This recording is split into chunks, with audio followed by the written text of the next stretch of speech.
Hello and welcome to Dr. Anima Upadhyay's Chemistry and Technology lectures.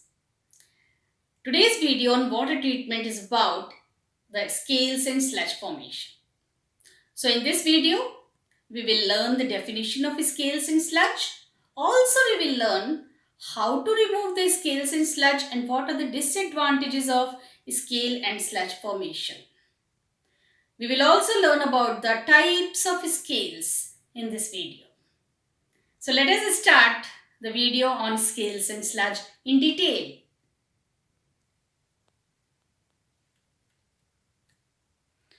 Scales. So as I said in my previous video in the feed water, that when the impurities present in the dissolved state in the water, they get concentrated, they are thrown out from the water in the form of precipitates. If this precipitate which is thrown out as a result of the concentration of the impurities exceeding the saturation point, and these precipitates are thick, hard, horny and sticky. That is, they stick on the walls of the boiler, on the inner walls of the boiler. Then these precipitates are termed as scales. Once the scales are formed on the walls, it is very difficult to remove them. You might have seen, if you are using the same container for boiling the water daily and use the same container for about 15 to 20 days, you will find a white deposit on the walls of the container. This is the scales. So similar scales are being formed on the inner walls of the boiler, as you can see in the figure. Now, once the scales are being formed, so what are the disadvantages? Why we are so concerned about it? Because scales are poor conductors of heat. So if they get deposited on the walls, the energy which is given to the boiler to generate steam should be given for a longer time, because the water will gain the heat after a long duration of heating the boiler. This will result into overheating of the boiler. And scales are also not deposited in a uniform manner. At some points they are thick and other points they may be thin. So it will result into unequal conduction of heat energy, which may even lead to explosion of the boiler. This also results in the lowering of the efficiency of the boiler. And of course, it is quite obvious that it leads to wastage of energy. Now, what could be the types of scales which are formed inside the boiler? So, there could be calcium carbonate scales as a result of decomposition of calcium bicarbonate, especially in the low pressure boilers. The decomposition of calcium bicarbonate leads to the formation of calcium carbonate, which deposits in the form of scales. At high pressure, the calcium carbonate remains soluble and therefore does not pose any problems. Similarly, calcium sulfate scales can be formed. Now, calcium sulfate is soluble in cold water, but as the temperature increases, its solubility decreases, and in the superheated water, it is completely insoluble, which results into the formation of calcium sulfate scales in the high pressure boilers.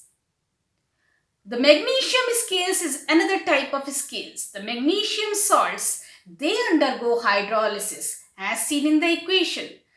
The magnesium chloride is undergoing hydrolysis at high temperatures, resulting into the formation of magnesium hydroxide scales, which is thrown out as precipitate. If silica is present in the water, which is quite obvious because we are taking the water from rivers or streams, so silica is there in the water always, and this silica, if it is present even in traces, it will deposit along with the scales of calcium and magnesium, and these scales are very stubborn scales and damage the boiler material to a great extent.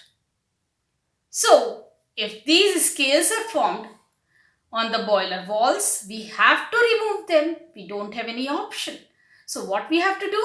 We can remove it either by physical means or by chemical means.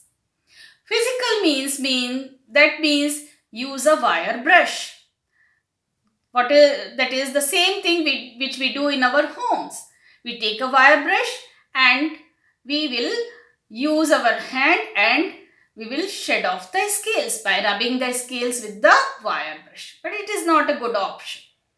The second option of physical methods is giving thermal shocks. That means heating the boiler to a very high temperature and suddenly cooling it. Now, as I said that the scales are bad conductor of heat.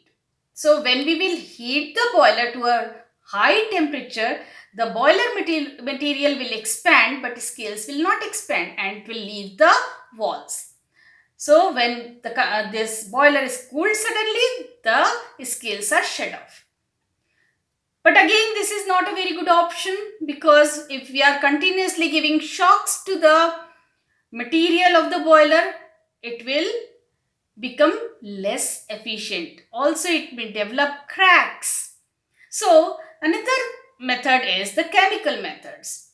By using dilute hydrochloric acid, the scales of calcium carbonate can be dissolved, and by using EDTA, we can dissolve the scales of calcium sulfate. Now, another type of precipitate, which is called sludge, even this can be formed in the boiler. So, this is the precipitate which is loose and slimy. That is, it will not stick on the walls, but it will keep floating in the boiler water. And this type of precipitate which is loose and slimy is called sludge. Sludge, you can see the big dots in the figure, which is floating in the water, and it is loose, so it is floating, and it is slimy, so it is not sticking to the walls of the boiler. So the disadvantages of sludge formation is, again, it is a bad conductor of heat, so lot of energy will be wasted in the form of heat. Also, because it is a floating precipitate, so it can choke the pipes and joints because it can enter the pipes and clog the pipes, which may result into explosion. So sludge formation is also very bad, but compared to scales, sludge is better because it is floating. We can filter the water and remove the sludge from the boiler water. Now you can see I have differentiated the scales and sludge. I have already explained what is a scale and sludge. So we are differentiating it here in the table. Scales are hard, thick, strong and adherent precipitates, whereas sludge is loose, slimy and non-adherent precipitate. Scales are formed by the presence of calcium sulfate and calcium bicarbonate. Sludge is mainly formed by magnesium sulfate and magnesium chloride. Both scales and sludge are poor conductors of heat. So, we should remove the scales and sludge from the boiler to increase the lifespan of the boiler. Thanks for watching this video. Please subscribe my channel. Like and share the video among your friends. I'll be coming up with the next boiler defect in my next video.